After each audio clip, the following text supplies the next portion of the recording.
কয়েকটা দিন আগেই এই মাঠ জুড়ে ছিল শুধুই সবুজের স্বপ্ন।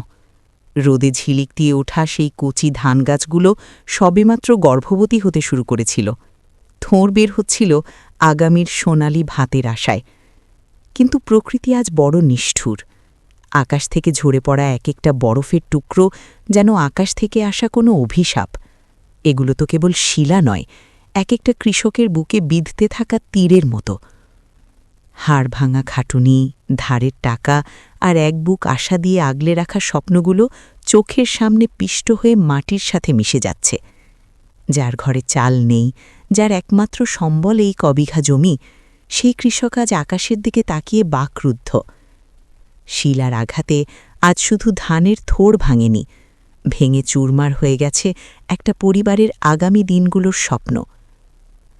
সব হারিয়ে নিঃস্ব হওয়া এই মানুষের হাহাকার কি পৌঁছবে প্রকৃতির ওপারে?